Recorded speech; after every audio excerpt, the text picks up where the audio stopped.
Penn State loses, and it makes Kenton put on a sports coat. Get ready for the 3-point stance. 3 different minds, 3 different opinions. 3 dudes talking ball. It's Kenton. It's Jay. It's Zach. Time to bring the heat, boys. Yes, it's the 3-point stance. Thank you so much for making it your first listen every single day. Kenton Gibbs, Jay Smith. I'm Zac Blackerby. We're going to talk about who's too high in this week's top 25 polls, as well as the structure of the ACC right now. To me, it's baffling.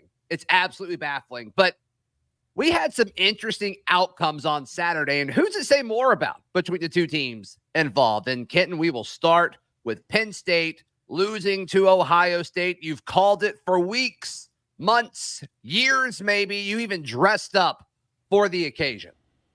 Absolutely. I would not dress up for the birth of my first child like this. But Penn State losing, you better believe I'm coming in a Penn State blue blazer with the white underneath. It says, have either of you ever seen the comebacks? I'm sure the people out there have seen the comebacks. You remember Carl Weathers' character and what he said to Lambeau Fields? I hired you to lose because that's what you do. You lose. Guess what? That's what Penn State does. They lose big games. They do it every single time. And it confuses some people. Penn State fans get mad. They say, he's our Mark Richt, and we need to go find our Kirby Smart. He could also be your Bo Pelini. And you could be getting rid of him to get yourself into a whole heap of trouble, baby. I'm excited to say this, and I'm happy to say this because I've been saying it all along. This doesn't mean that Ohio State is a great, unbeatable team. It just means Penn State is who we thought they were. Ooh, the pain that you have to see in the face of Penn State fans. I mean, they even attacked Kelsey brother just for the fun of it because they were hurting so much. But Ken, it's crazy that you're rocking the blazer as if you're going to a funeral, it feels like, or is it a wedding? Because Penn State, this may be a situation where a marriage is about to break up. It seems like James Franklin has now literally placed himself on the hot seat. It's wild to say that. You've lost one game all season long, and you've had some solid runs overall with it. Yes, they were chanting to fire him. They're ready to fire James Franklin in a game against a team. I mean, it was 20-3. Now, 13. Granted, they did not score. They scored what? No offensive touchdowns in this game. Andy Kolenicki was brought here to do that. He was known for being able to coach up guys that do more with less. Let's basically put it that way. That's what he did at Kansas. He goes to Penn State. I'm wondering if he purposely threw this game so that Franklin can get fired and he can take the job. Let me tell you something. I know that you want to say his seat is hot. His seat is cooler than a professor of an 801 class. You understand? When you get up to them 800 level classes, those professors are cool with Obama and whatnot. They're like, oh, yeah, come in if you want. Oh, we got an extra credit thing. Just show up to this bar and we're going to drink and talk about philosophy, whatever the case may be. No. You know why I say his seat is cooler than that? Why? Because Penn State ain't crazy. They're not insane. They don't want to end up like Nebraska. What are the odds that you get better than James Franklin as opposed to the odds that you get worse? Low. Very low. I mean, it's true. It's very low. But they've got the money to do it. They've got the money and the resources to go find somebody. They've got the big donors out. It's like 3 hours away, but that's not the point. It's because State College is dang near impossible to get to. But they've got people with money that can bring somebody else in. Let me ask you this, Jay. Let's look at the grand scheme of college football right now. If you're the next hot coach that's going to get one of these big jobs, and you're waiting for the right opportunity, there's the same drama happening in Ohio State if Ryan Day doesn't win a national championship this year, Florida with Billy Napier, USC with Lincoln Riley. I don't know if Penn State's the one I'm holding out for. Ooh, I mean, that's a very valid point. How high is Penn State ranked in the coaching jobs? Because you would think that that's a job that's really safe because they have so many hurdles you have to deal with. I mean, I joked about them being 3 hours away, but in all actuality, it is almost impossible to get to State College. They don't have an actual airport close. Typically, you have to fly into Hattiesburg, and you have to drive an hour to 2 hours, and it's not straight roads. It's all winding through the mountains. So it's really hard to get to State College. So getting players there is already tough as it is. They're going to fire James Franklin most likely because he can't get over the hump and win the big games. They're 1-22 in games against teams ranked in the top 10 or something like that. You think they fire him this year, Jay? I think that they're probably going to fire him. I think they are exploring the options of firing him this year. Unless he wins the national championship, I believe that they're going to probably fire that guy. Let me quote Tyler, the creator, for the administrators of Penn State. Mama, I'm chasing the ghost. I don't know who he is. Let me tell you something. You're chasing the ghost of Joe Paterno. With all due respect, he ain't walking through that door, Penn State. You can go ahead and fire him. You go ahead and fire him. Here's the worst part about Penn State. And this is not a shot at the fans, but this is a thing of me being very real with Penn State right now. If you fire James Franklin, there is that small sliver that you could finally get over that hump. Absolutely. Absolutely. But what's more likely to happen is you put yourself in a territory where you become one of the worst jobs quickly in the same way Nebraska did. You put yourself at that risk. And Nebraska has more things going for it geographically and in terms of all those external factors that Jay was talking about than Penn State, with all due respect. So you know who you hire? Penn State is not going to fire him. Absolutely. You know who not. you hire? You know who you hire? Who? Signetti. Oh, stop it. Stop. I knew you were going to say Signetti. I knew you were going to say Signetti. Hey, let me tell you something. I predicted him to Florida State before Penn State, and let me tell you why. He's not going to be a guy. He's basically 70 already. Yes, that's what I'm saying. Penn State's perfect. Perfect marriage. They like old guys that will stick around for the next 20 years. But is he? Is Signetti going to stick around for the next 20? I think so. I mean, the way he acts, he said, Google me. He's a spry old man. He walks around like he's like 55. I think he can coach because he knows years. What Google is. See, yes. 70-years-olds do not know what Google is. See, let me tell you What something. a take. Let me tell you something, Zach. There was a time earlier this year, Anita Baker's one of my favorite singers in the world, and she missed her Atlanta concert, and everybody got upset with her. Said, how could she cancel her Atlanta concert last minute? How could you do it? No, how could you buy a ticket to a 65-year-old woman's show and be surprised with, at 65, you're one sneeze, you're one trip, not even a fall, a trip away from needing 2 weeks out. Just ask Jay. He's about that age. So you know that banking on a 70-year-old as the first-year intern? What is this, Robert De Niro movies? No, you can't do that. You cannot live like that. But I'll tell you what. Penn State, congratulations. You're still going to make the playoff with one loss, not making the Big Ten championship game. You're still going to make the playoff. So congratulations. So just for the sake of the exercise, this says more about Penn State than Ohio State. We all agree on that? 100%. All right. Absolutely. All right. The structure of the ACC right now is fascinating. That's next on the 3-point stance. Our friends over at 5 Hour Energy know that being a passionate football fan isn't just a hobby, it is a way of life. It takes a lot of energy to power through all-day tailgates, touchdown celebrations, or the agony of second overtimes, which is why they create the Stand the Fan 5 Hour Energy Shot with a special flavor called Fan Fuel. The energy shot made just for the super fans like us, the fans who are first in the parking lot and who are last to leave. We see you. So you know what else gives me a bit of Sooner fan fuel this week? The moment when J.J. Hester catches a 90-yard touchdown. It's finally something actually happened. So 5 Hour Energy knows that no matter what team you root for, being a fan requires heart, soul, and a whole lot of energy. Whether you're prepping for the big tailgate or ironing out your jersey, your game day to-do list is always a mile long. That's why limited edition Stand the Fan 5 Hour Energy Shot is here to help keep you fueled throughout the season. What's your fan fuel this week? Whatever it is, do it with 5 Hour Energy. Available on 5hourenergy.com. Shipped nationwide. Love the swig. This is the 3-point stand. Thank you so much for making us your first listen every single day. The structure of the ACC is wild right now. I mean, you've got a situation where Clemson totally trips all over itself. Looked like the Cade Klubnik of old against Louisville.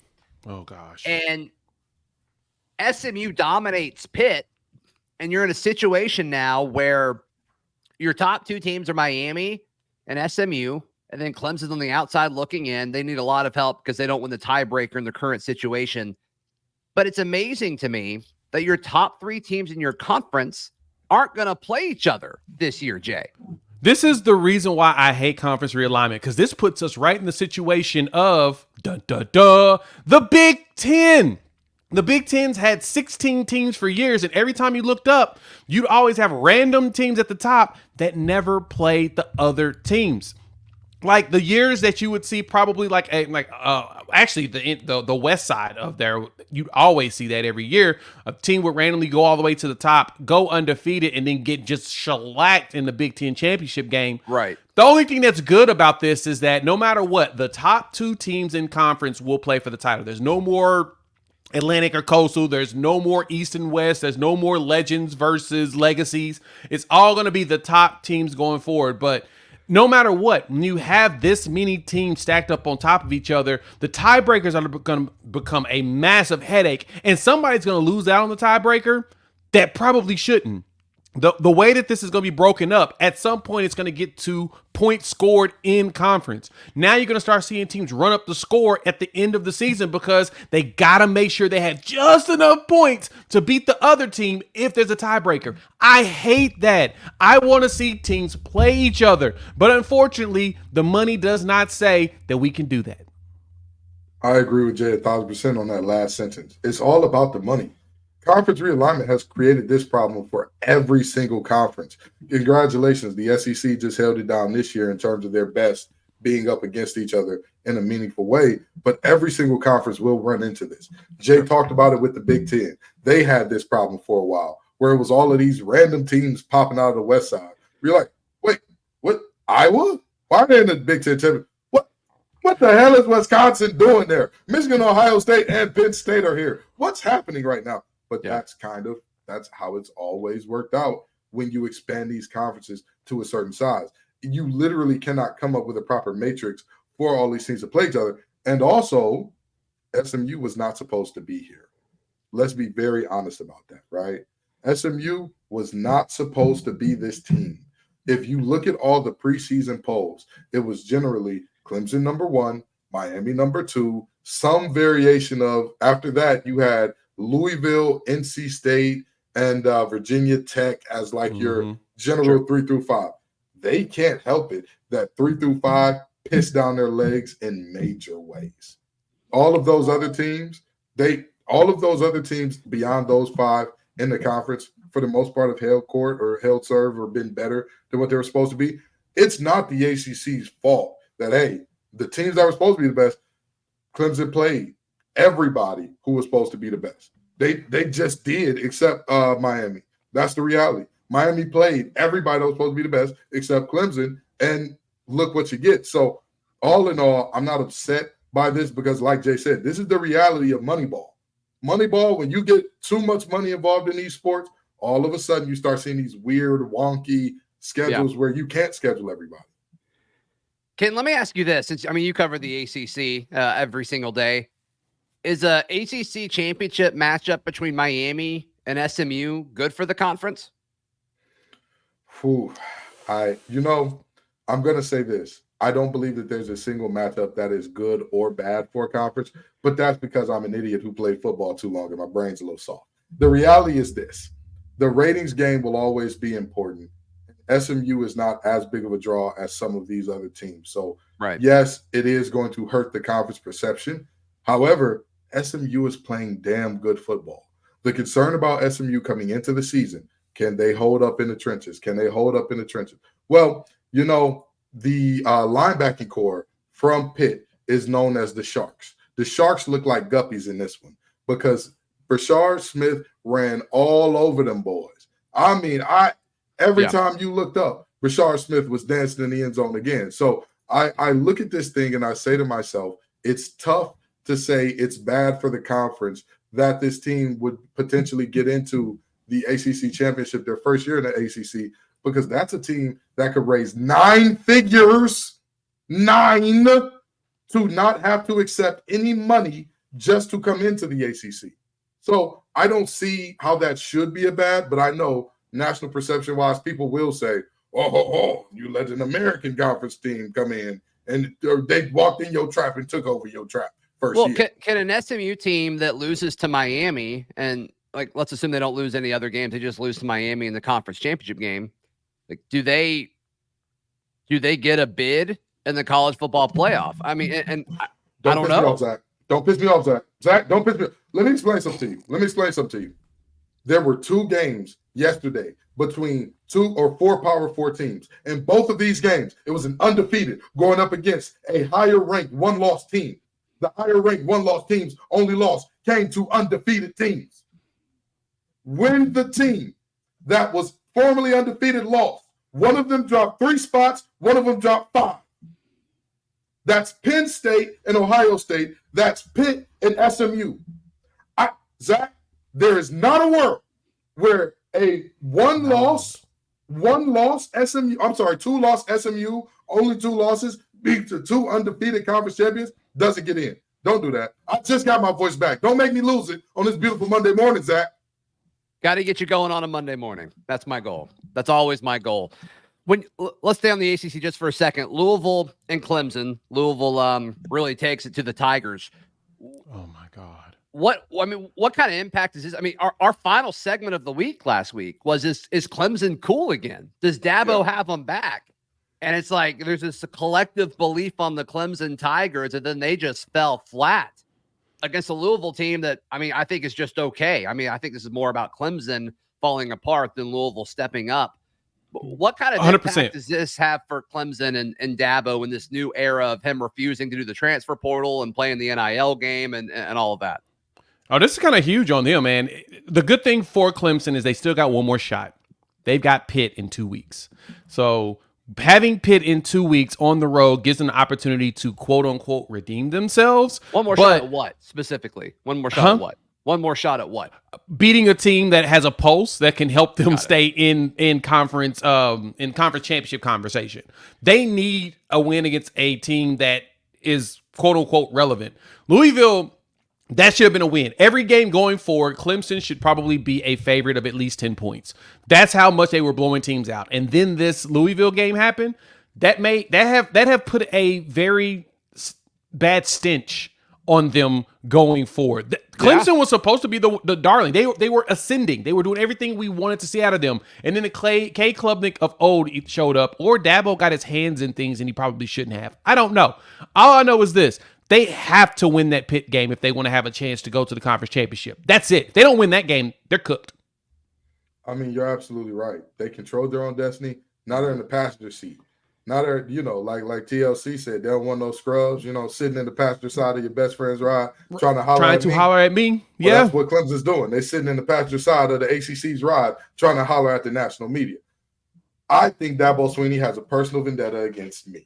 That's what I think this is. Because the minute that after they got shellacked, I mean, Georgia laid it on them thick. I said, oh, they're terrible. Pack it up. National relevance over. They're a bad team. Or not a bad team. They're not the team that they once were. Deshaun Watson, they walked through that door. Trevor Lawrence, they walked through that door. ETN, they walked through that door. And then they go on this streak where they just beating teams. I mean, they beating on them. Right. And Jay from the old school, he know what that means, to beat on somebody. Them boys were beating on teams. Okay?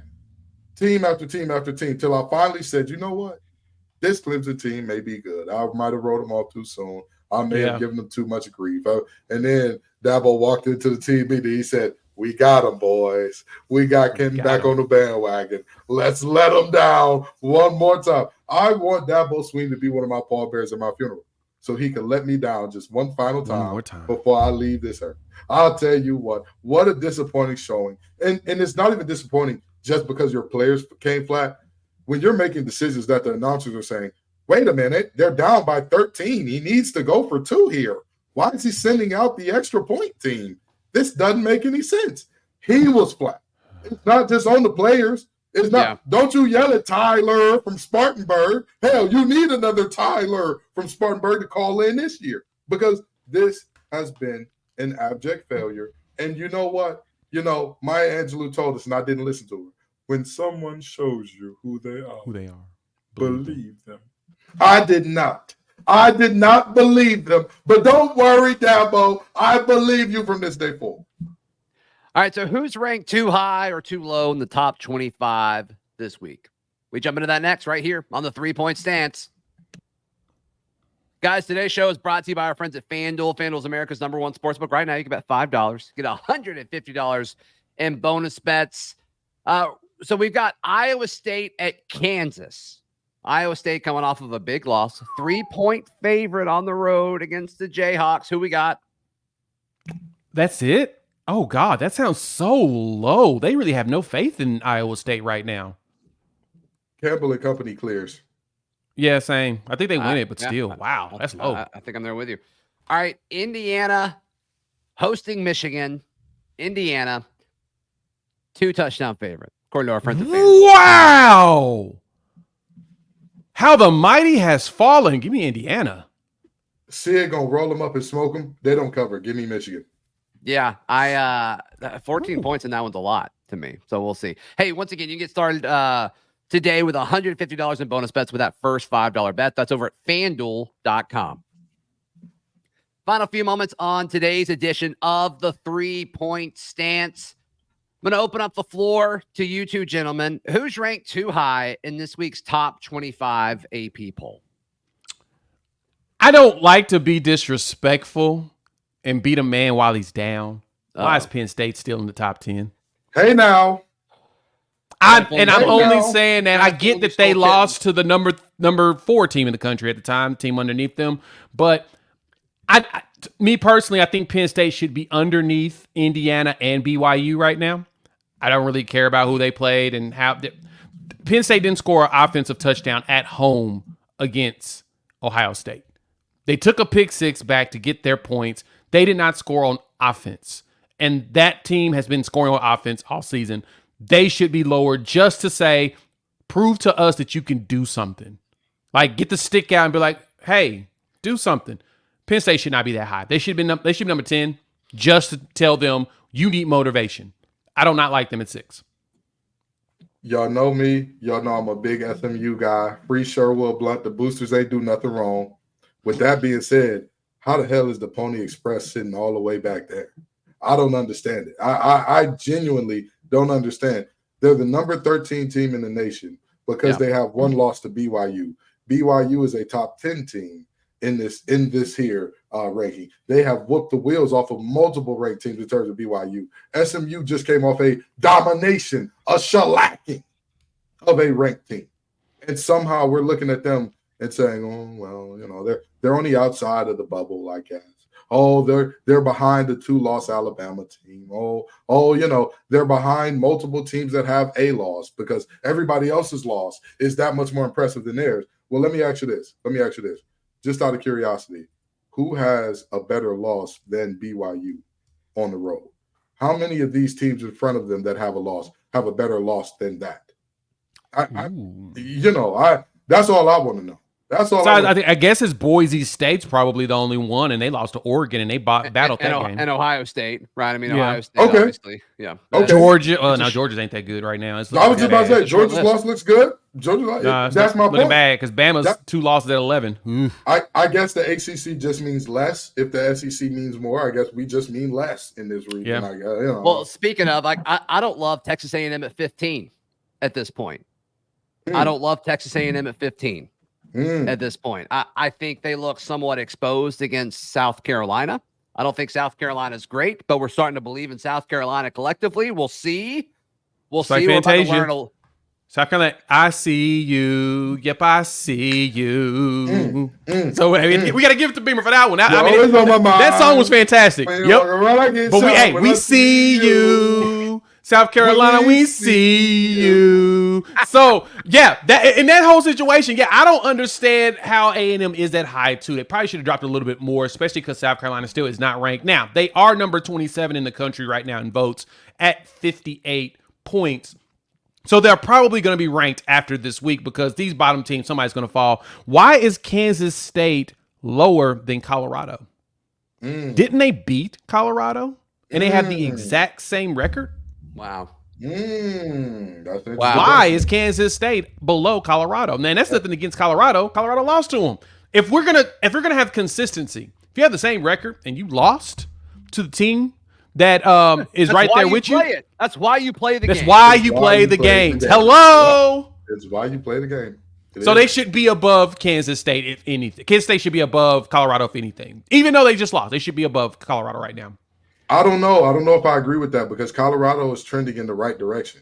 You can't really say too much about That was their last loss. And after that game, you have 2 blowouts. Now, granted, against inferior opponents per se, but I mean, was Utah supposed to beat Kansas State? Is Utah not also a inferior opponent per se? I mean, I'm sorry, Houston was the team that beat Houston. Yeah. Was Houston supposed to beat them? Dana Holgerson, they doing a weekend at Bernie's impression with his body because he was about to be out of there. Holgerson ain't even there. It's Willie Fritz out there at Houston. Fritz is taking over, and he's doing a good. He's trending them up as well. But the thing is, Kansas State lost that game 24-19. Colorado got shellacked by Nebraska, and we don't know who Nebraska is anymore. Yeah, but that was early in the season. And Kansas State lost early in the season to BYU. You always gonna get the benefit, but they just lost, Jay. The old people. I don't mind them being down. I'm just pointing out they played each other, and Colorado should not be above them just because they played each other. That's it. Pitt sliding all the way to 23. We okay with that? No, that's pretty disrespectful. That's pretty disrespectful. Again, I just find it interesting how the 2 Pennsylvania Power 4 teams are both one-loss teams that both lost to one-loss teams whose only losses came to undefeated teams. And somehow, some way, Pitt is at 20, 23, 24? 23 now. They dropped 5 spots. 23. And Penn State is all the way up at 6. P.U. Pitt should be at least above Clemson, who is now number 19. Shout out to Vandy for cracking the top 25. Did y'all see that meme of Vandy? It's probably one of the best memes out there. I'm gonna send it to you guys via text so that you can have it and enjoy it. But it's basically the one from The Simpsons where he tossed the guy out of the bar. He turns around and he's still sitting in the bar. It's like, how does this happen? Vandy got tossed out of the club and is right there behind him. Like, see, I ain't going nowhere. Yeah. All They're inevitable. Those Commodores anchor down. Diego Pavia, real deal for sure. Hey, thank you so much for making the 3-point stance your first listen every single day. For your second listen, go check out our buddy Spencer McLaughlin, host of Locked On College Football. It's on the same YouTube channel or podcast feed. For Kenton Gibbs and Jay Smith, I'm Zac Blackerby. This has been the 3-point stance. You're always on my mind. When you come around, I get shy when I see you.